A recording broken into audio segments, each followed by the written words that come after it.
मेरे प्यारों, क्या आप भले चंगे हैं? प्रतिदिन प्रभु को स्तुति करते हुए हमें बिस्तर से जागना है। संतुष्टि होने के लायक परमेश्वर को स्तुति करना है। हमेशा आपके मन में प्रभु को स्तुति करते रहना है। इस कारण से प्रभु आपसे बातें किया है। आज के दिन में परमेश्वर के वचन को सुनने के लिए बेताब से इंतजार में है ना। मैंने आपको पहले ही जैसे कहा, ये एंटरटेनमेंट सिटी कहते हैं लास वेगस। ये बहुत सारे मनोरंजन पाया जाता है। यहाँ चारों तरफ में स्टार होटल्स बहुत है। लाखों की संख्या में यहाँ टूरिस्ट लोग आते हैं। चारों तरफ में यहाँ गैम्बलिंग होने के चलते बहुत लोग यहाँ पर आते हैं। उसमें बहुत लोग गुलाम हो गए हैं, इसलिए वो अपने पैसे को गंवाने के लिए यहाँ पर आ जाते हैं। चारों तरफ में इतना पाप भरा हुआ है शहर में, लेकिन परमेश्वर ने इस शहर पर दया किया। पिछले साल परमेश्वर ने इस शहर में 3 दिन उपवास की प्रार्थना करने के लिए हमें आदेश दिया है। उस प्रार्थना के कारण से यहाँ पर हम आए हैं। 3 दिन उपवास प्रार्थना करते हैं और परमेश्वर यहाँ परिवर्तन लाना है। आप भी बोझ के साथ इसके लिए दुआ करें। आज परमेश्वर हमारे लिए क्या वचन कर रखा। लूका रचना सुसमाचार 6 अध्याय का उसके 36 वचन। जैसा तुम्हारा पिता दयावंत है, वैसा ही तुम भी दयावंत बनो। प्रभु कहता, मेरे बच्चे तुम दयावंत बनना है। दया कर का गुण अंदर रखना है। कुछ लोगों को यदि आप ध्यान से देखेंगे तो खुद अपने परिवार में इतना कठोर के साथ, इतना भयंकर स्वभाव के साथ रहेंगे। किसी के साथ वो रहम नहीं करेंगे और किसी को दया नहीं करेंगे। हमें ऐसे नहीं रहना है। दयावंत गुण को रखना चाहिए। जब बाहर जाते हैं, कोई भीख मांगते हैं तो हमें दया के साथ देना है। कोई अगर मदद मांगते तो पूरा दया के साथ हमें करना है। क्यों प्रभु दया करने के लिए चाहते हैं? यदि आप दया का गुण रखते हैं, औरों को मदद करेंगे।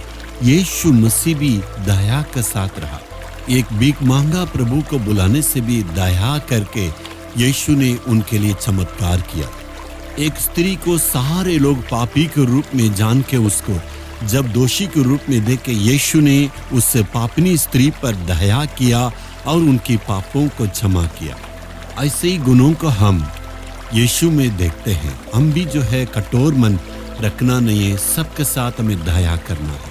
यही हमें परमेश्वर के संतान होने के नाते दया करना, क्योंकि हमारा परम प्रधान परमेश्वर भी दयावंत है। वो सबको पर दया करता है। कोई अगर भीख मांगते हैं तो कुछ लोग कहते हैं इन्हें नहीं देना है, ये ड्रामा करते हैं। हमें तो जरूर पता नहीं है हकीकत क्या है। कुछ लोगों का शरीर तो बहुत ही अच्छा रहता है, लेकिन वो दिखावा के लिए भीख मांग के समान वेश धरते हैं। हम कुछ भी नहीं कर सकते। कोई ऐसे रहते हैं, उनके लिए कोई नहीं है, बेसहारा के रूप में है। उनके लिए जरूर हमें दया करना है। तो हम कैसे पहचानेंगे?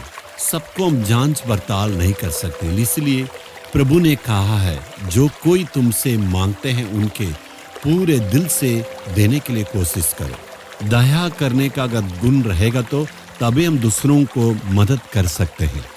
यीशु के समान हमारे मन में पूरे दया करने के लिए हमें दुआ करना है। इस साल में आप कितने लोगों के लिए दया किए? आज अपने आप को जांच के देखिए, कितने लोगों के लिए आपने मदद किया। गलियों में देखिए जो अपाहिज है, हाथ पैर नहीं है, काम नहीं है, परिवार नहीं है, अनाथ के रूप में है। ऐसे बहुत लोग पड़े हुए। क्या आप उनके लिए मदद किए हैं? कई एक सालों के पहले परमेश्वर ने हमसे बातें किया है।